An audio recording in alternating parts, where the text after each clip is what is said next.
Okay, let me explain once again. First, we have to create one dummy IM location, and we should save a separate transport request for this one. Okay, we should keep it separate. And when you assign our all assignment in the enterprise structure, when we assign the storage locations to the warehouse number, we need to assign to the that we need to keep it in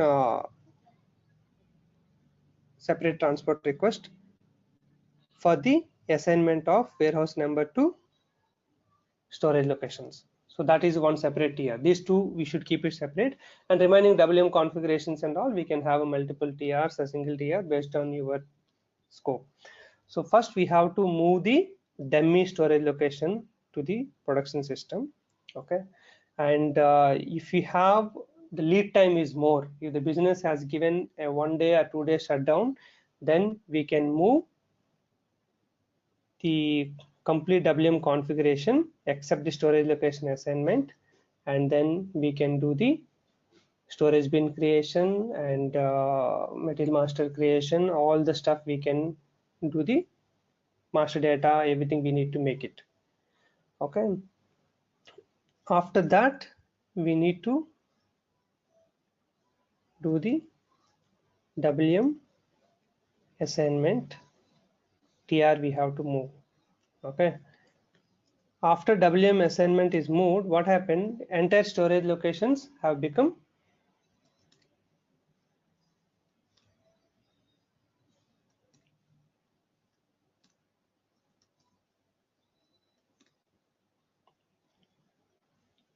okay. Let's see. First, dummy storage location should be available in the system. We have to move that TR which has dummy storage location. Then we have to move the WM configuration like storage type, all the configuration we move it, but storage location assignment to the warehouse number, that TR we will keep it park.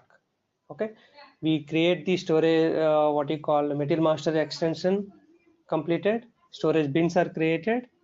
Okay, and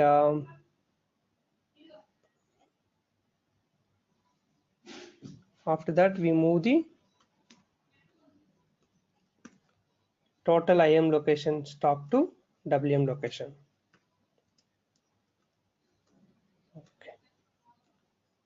Okay, now let's see this.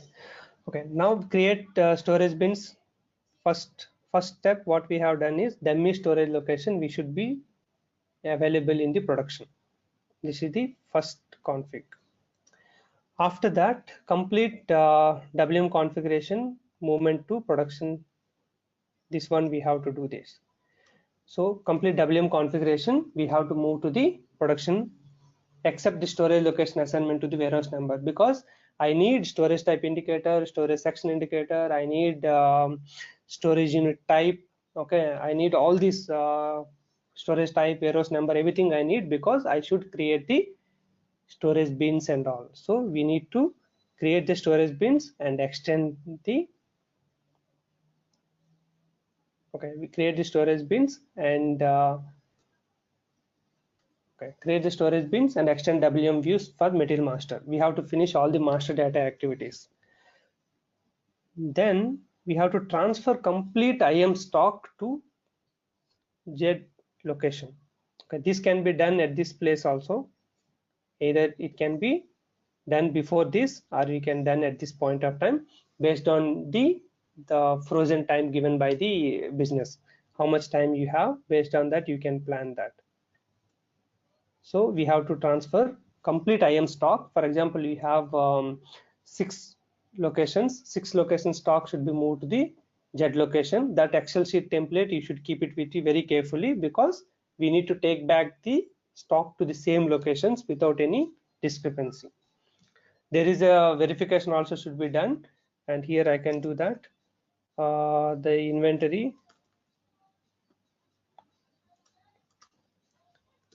inventory, team and finance team should check the stock before moving. Okay, they have to check how much stock is moved. For example, they have moved 10,000 pieces of stock, or else they have moved to 1 million pieces of stock to that location. Now we have to move the WM assignment TR, because once we move this fifth step, all IM locations have become WM. Okay, then we have to take back the stock to all source locations. Let's keep it some color for this.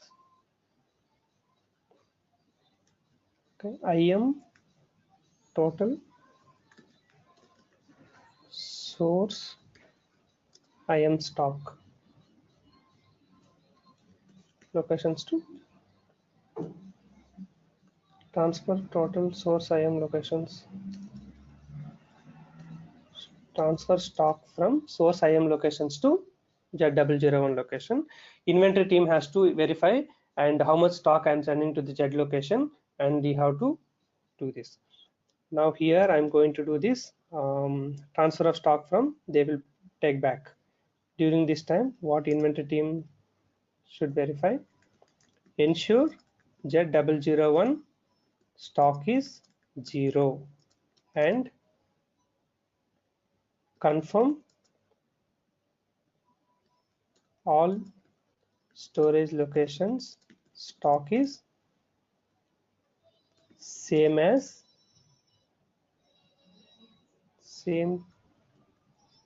same as the stock before step 4. Before performing step 4, how much stock is available? Now also same stock is available. That's what we need to ensure. So what I'm going to explain here, whatever the stock available before we do the transfer from IM location to Z001 location, now also it is same, because I just moved to the Z location and then I'm moving back to my location, because just to make it WM. Okay, now what happened? WM stock is available at 921 transfer bin, because once I have finished this activity, system the entire stock is sitting in transfer bin. We need to, yeah, here one point we need to highlight. We need to remove TR creation option in interfaces configuration for this movement type. It may be you can use 311 or else any custom movement type. Okay, where we can stop the TR creation one, we can stop in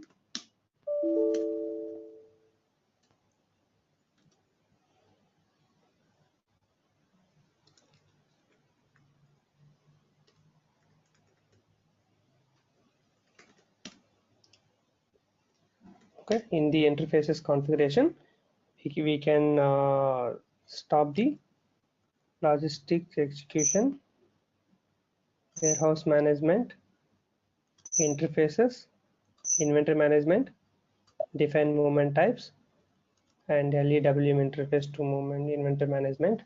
Either if you use 311 or if you create a custom transaction code for this activity, for the configuration we need to remove this flag so that system will not create the transfer requirement and the stock is completely sitting in the 921 or whatever the interim, the stock will sit there.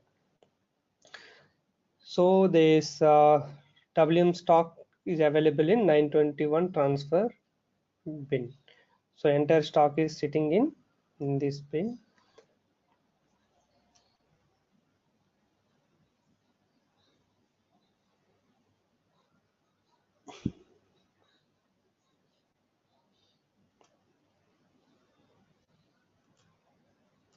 Okay, now completely WM stock is available in 921 transfer bin.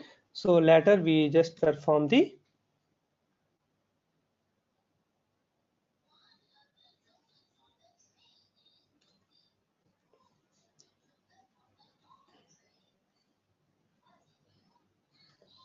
later we just need to do the perform LT10 transaction to move the stock from 921 transfer to physical bins. The same thing what we have done here, right? The step 2, that only will do. transfer, and then confirm transfer order. Then we do the confirm transfer order. This is as part of the process. Okay. So let me have this all in a some more full-fledged way.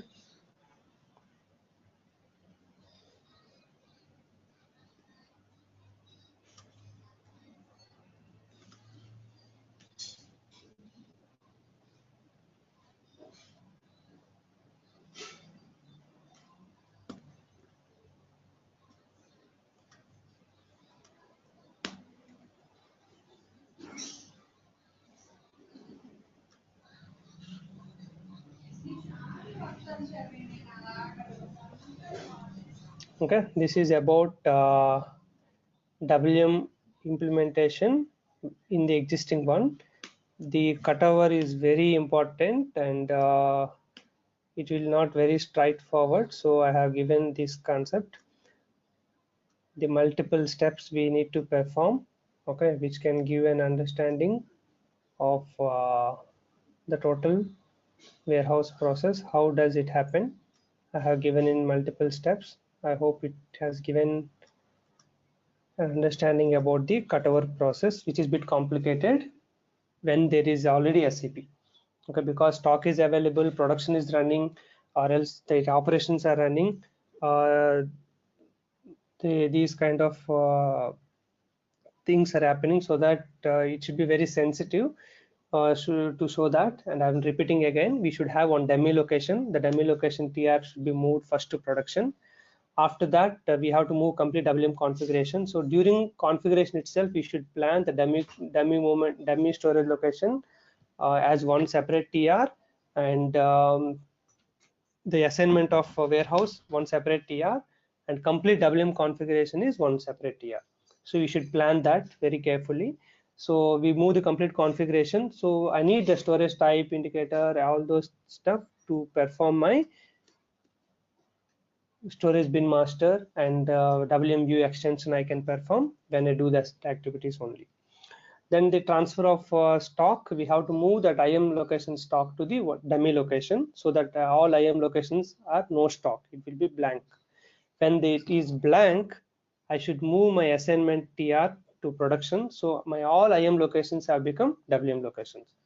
So if you go to the T320 table, where our storage location assignment to the warehouse number, T320 before transfer movement, the T20 will be blank, but once we move, all the IM locations become WM locations, so that you will see the entry in this table. So once they become WM locations, we do the transfer back, that all stock whatever you move to the jet location, that's just we take back. Same Excel sheet template, we use it to transfer and then take back. Once take back, all stock has become WM stock, and stock will sit in 921 transfer bin. Then we can use the LT10 transaction to transfer the stock from 921 to the destination locations. Once the physically stock is available and we ensure, then we confirm the transfer order. So the process is completed. Now IM stock and WM stock both are available in the physical bin, so that in future any picking or any kind of transactions, they can use the stock for their further processes. This is the cutover of WM when you have a fresh implementation, and when you have existing IM is available, then what kind of precautions we need to take care. That's what I explained here.